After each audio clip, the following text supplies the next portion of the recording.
Good morning. I've come up to film this round tower.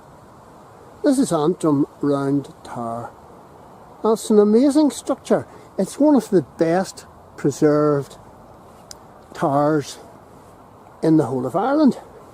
And I had a wee bit of a job actually finding it. Everybody knows about Glendalough, and everybody knows about the tower at Devenish Tower, but people don't know about Antrim Tower, and it's sitting right in the middle of the town. And most round towers are in and around the 30 metre mark in height, and this one's no different. It's about 28 metres tall. It was built sometime in and around the 10th century. And it was burnt in 1147. It's got a granite doorway, and there's the doorway, and it's all bunged up with birds' nests and what have you, debris, and you can just make out the cross, the Celtic cross there. It's 3-storey, and it's got a number of loopholes. The tower originally had a granite cap, but that was knocked off by lightning in 1822, and it was re-roofed. Now, this is interesting here, because down at the foot of the tower is this massive stone, and it's got 2 holes in it. They're filled with leaves now.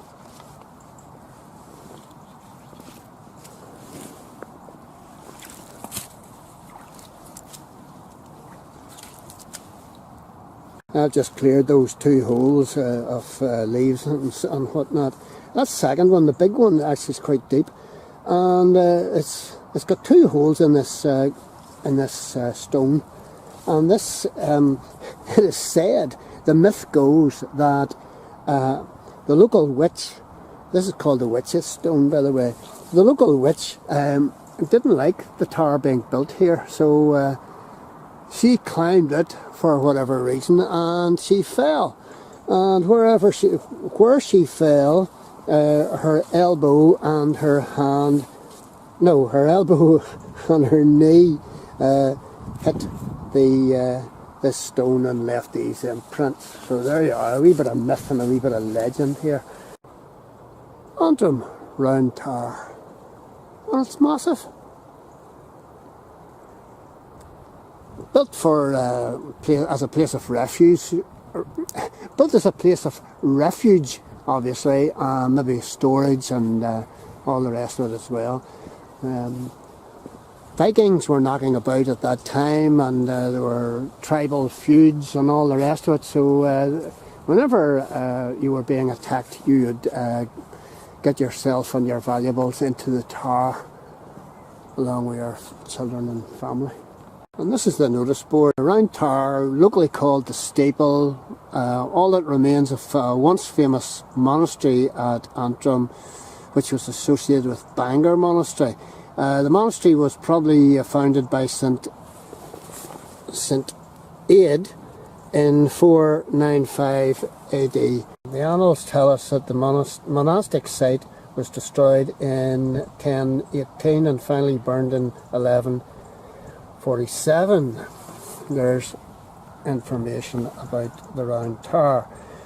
28 metres tall, built mainly of basalt in the 10th or 11th century. Its presence testifies to the prestige of the monastery at that time. Round towers are probably of a continental inspiration. They were first built 9th century and served as bell towers. They might also have had defensive capability, seen from the raised doorway 2 metres above the ground, and were a useful place to keep objects of value during times of trouble. There is a cross-carved stone above the lintel doorway. The interior of the tower is not accessible. Nearby, which is stone, contains 2 hollows and is a Bullaun, a large stone with an artificial hollow or hollows often found at religious sites. Intriguingly, one of the hollows in the Witch's Stone is said to always contain some water. Bassett, 1888, tells us that during the drought of the previous year, a gardener who worked the grounds would drain the large hollow only to find it full the following day. People often thought that bullaums were fonts and were used to baptise converted pagans or cure warts. It is more likely that the original use was as a mortar for grinding food or medicinal herbs. Isn't that interesting? Folklore tells us of a witch who jumped from the summit of the tower to express her dissatisfaction with its construction. She apparently landed on the large stone, leaving the impression of her knee and elbow. That's why it's called the Witch's Stone. However, the witch must have glided some way from, as the stone was originally positioned over 100 metres north of the tower. And there it is. And it's almost camouflaged from the road. You wouldn't see it because of the trees that are around it. And it actually looks really, really well. It certainly doesn't look nearly 1,000 years old. Antrim Round Tower, one of the best preserved round towers in the whole of Ireland, has to come at least in the top 5 towers in the whole of Ireland, and yet it isn't really known about.